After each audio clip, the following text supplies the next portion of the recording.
All right, welcome to the Real Talk Football TV Premier League debate show. Make sure you like, comment, subscribe. Myself, Shaq, with Tobias. All right, Arsenal disagree defeat with Timber, side Havertz. Now they've just agreed defeat with West Ham for Declan Rice.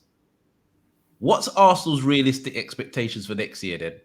Because personally, I think if they don't bring home the title now, it's been a failure. But before that, I want to give Arsenal their props because they are moving, to me at the moment, they're moving like an elite football club. One, they're getting their business done early. The targets they're going for, they are getting them. And three, money's not an object. They didn't buckle at the price tag for Rice. Even if you don't think Rice is worth the money, they didn't buckle. They said, listen, we're going to go for it because we believe Rice is the game changer for us to win a title or win major trophies or go deep in the Champions League. So fair play to them because my team, Liverpool, ain't moving like them. They're moving proper. So Arsenal fans can't talk about they ain't got money. They've backed Arteta, especially the last 2 years, 2 seasons now. They've backed Arteta. So with the signings they've got, what's the realistic expectation for Arsenal? Well, challenging, isn't it? No, challenging. They got to win it. Bro. Going as far as possible in the Champions League and domestic competition, and nicking the domestic trophy. I don't think they have to win the league. All right, so Tobias, you're an Arsenal supporter. You just spent over £200 million with the players you still got as well. The youngsters are going to be another year older, experienced enough to go through, if they have to go through a title challenge again, they'll know what they need to do this time to go over the line. With Declan Rice, with Timber, with Havertz. Bro, the money they've spent, if I'm a chairman, you got to bring home the title. You can't let Man City win it for a 4th time in a row. I know Arsenal, Man United and Chelsea, Liverpool, Red Hat, they haven't spent yet or they haven't bought players. But what they have got, the stability they've had and the stability of the manager and the stability of the squad, and it's the youngest squad in the league. It's 20 years now, over 20 years now. They've got to bring the title home. They've got to. I don't think you can say they've got to. Pep's still there. The machine's still going. Don't care, bro. Don't forget, don't sleep on Chelsea's business either. Chelsea have come out of nowhere and done bits. Whether you like it or not, they got rid of players for Dome. No one thought they was going to be able to do that. They're still continuing to buy youngish players. We know what Poch's like with the youngsters. They've been able to do what I didn't think they was going to be able to do. Arsenal, you're right. That he's been backed, and he's been back to the fullest. You can go back to the Aubameyang, Lacazette days, top stars. So they've backed in everything that he's done, and I'm hearing that they're willing to give Pepe a free transfer, isn't it? Like rip up his contract type business. Yeah, they're being serious. In everything that he's wanted to do. Yes, he's been there. This is going to be his 4th full season. He's got to win a trophy. The money in the bank was from the FA Cup in his first season when he still had 10 players in that first half a season. So he's been living off that in essence. All right, Tobias. Tobias. I hear what you say. I don't want to cut you. But you said he has to win a trophy. So if you're an Arsenal supporter and you win the FA Cup and come second with the money you've spent, you're happy with that? I see that as progression. But they came second last year. Yeah, but they came second last year. No one thought they was going to come second. But they did come second. Being able to hold a position, isn't it? What, to be a first place loser? Klopp was fortunate enough to win a title within that time. Klopp's won 1 title and one of everything basically. So if he continues to win something, then that's progression. You can talk about money, but longevity and all the rest of it. You could have said that Klopp deserves to be sacked then. But he hasn't been sacked. And he's been there an awful long time. So, I hear what you said. I don't talk about Liverpool, but he hasn't been backed like how Arteta's been backed. If he's been backed like how Arteta's been backed, then and he doesn't bring home some sort of big boy silverware, then there's a question to be asked. But I don't think everyone in one end you can't rate the players that they're bringing in. Like you rate Rice, fair enough. You don't rate Havertz. I'm not the biggest fan of Havertz, but there's a lot of people that think he's good. You're one of them. Yeah. You think he's a good player. Yeah, I like Havertz. That's what I'm saying. So there you go. So, I just don't think he's good. But Rice, I think if you're spending that sort of money on one player, you expect it to be a game changer. So, for example, going back to Man United, you spent all that money on Casemiro. He was really the difference for you winning a trophy and getting Champions League. He was a game changer. So for me, if you come close with the squad you still already have, maybe Xhaka leaves, and you bring in a guy who's, but Havertz and Rice, most Arsenal fans will think that's an upgrade on what they've got. So if you said to an Arsenal fan, all right, we're going to get rid of Xhaka and Partey, but we're going to bring in Declan Rice and Havertz, and they're going to play in the same position, you'd be like, all right, cool. That's must be an upgrade. Both younger and maybe better. Maybe. I don't know. But if you're going to do that with the squad you've got, and it's a young squad, I think you've got. I think I'm looking as a fan. I'm like, listen, we need to win this league now. We need to go for these are the players who're supposed to put us over the top. The need's a difficult one. He's got to maintain a challenge for the league. That's the expectation, isn't it? He's got to challenge like he did last year. He's got to challenge. He's got to mount a significant challenge, not scraping top 4. And again, winning a trophy, going far in the Champions League might be a successful season if you look at it in Arsenal way. Like, because they've been out of the Champions League spots for a long time as well as. So just getting there and sustaining that cash flow within the Champions League is a bonus for them.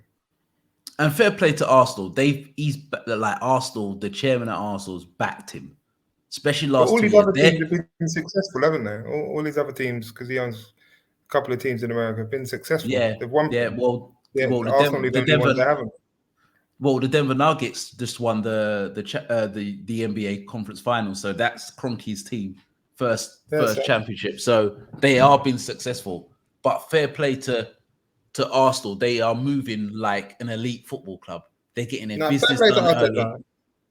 They've set out, or Eddie, whoever's doing it, he wants certain players. They've got the certain players in early. Let's move on to preseason, keep the momentum that we had from last year, and roll on to the new season.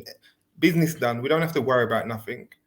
Like as what yourselves and us are having to deal with, like thinking about bringing in players when the season starts.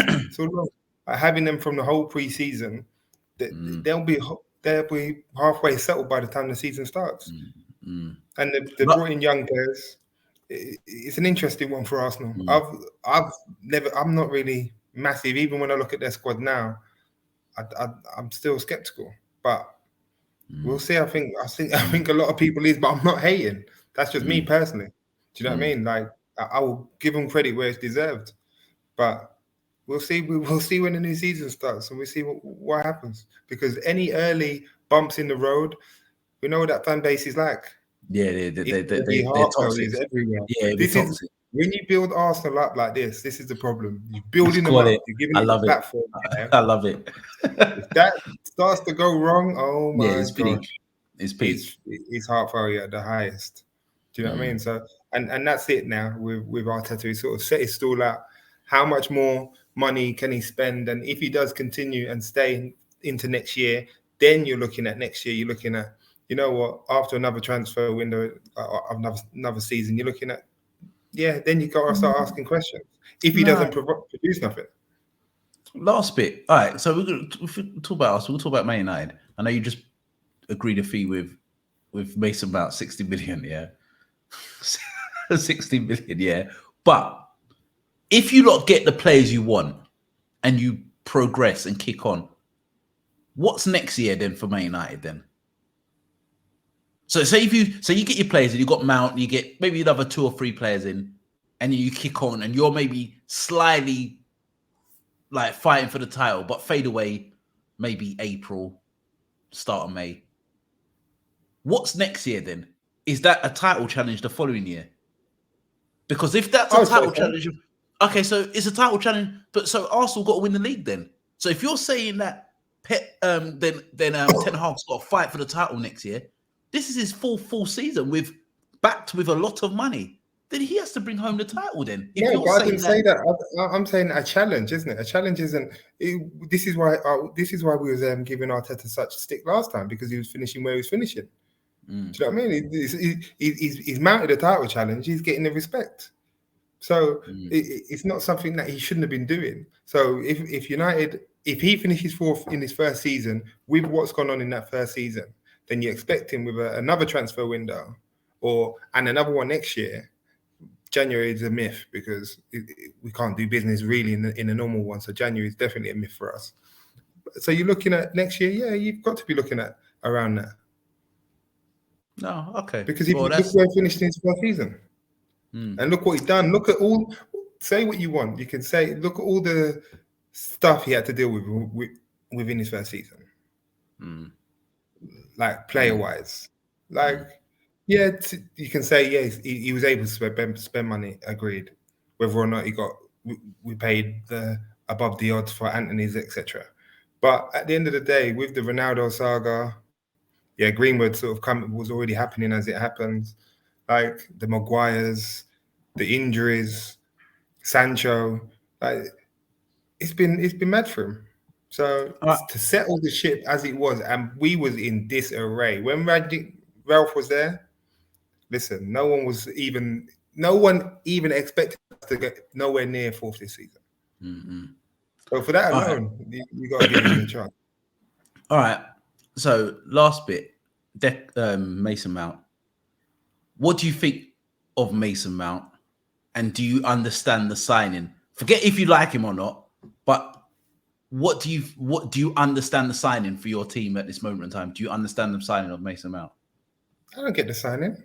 I don't get how we can justify giving 55 plus add-ons to 60 for a player in the last year of his contract He's injured. I don't rate that highly anyway, and I don't see how we need him. Like, where's he playing?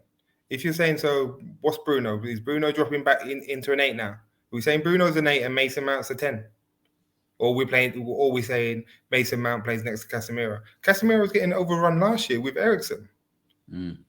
So yeah, he might have a bit of legs, but he's not going to be. He doesn't dominate in the midfield. He's not the best sort of ball playing midfielder. So he's a utility guy. He's like a 6, 7 out of 10 guy, best. I don't see how he suits what Ten Hag wants.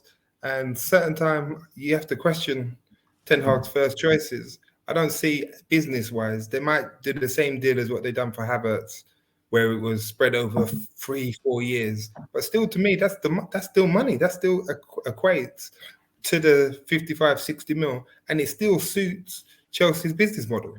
Chelsea happy with that because that's how they've done that. That's how they've structured most of their deals anyway. So they're like, okay, well, that will just cover the Enzo, the Mudryk deal going forward. It's just been so. Although I can say that they paid over the odds for Rice, I think at least Rice had a significant amount of time on his contract. And I would take Rice. We needed Rice more than we needed Mount. Now, what you just said before, and you said versatility, that's maybe what Ten Hag's looking at with Mason Mount. Mason Mount can play the 8, he can play the 10, and he can play wide if you've got injuries. And if in different formations, he can fit in. And he's going to give you a 6 and 7 out of 10. I'm not the biggest Mount fan, but I'm trying to look at it from Ten Hag's point of view, where he can play both wings, play the 10, play the 8, and he's going to give you a 6 or 7 out of 10. Man. Like we've basically got like how the England team. Do you know? No, we basically what the Maguires, the Shaws, the Wan-Bissakas, bloody Mason Mount, Rashford, Sancho. Love it. Like how many men do we need to be? How many Englishmen do we need to be disappointed by to learn that, you know what? Especially just get the ones that are homegrown coming through the system. Forget spending the big hard money on these guys because it's not working. We've been stung too many times, and with Mount, he had a bad season last year. The only positive I look from Mount is that I know sort of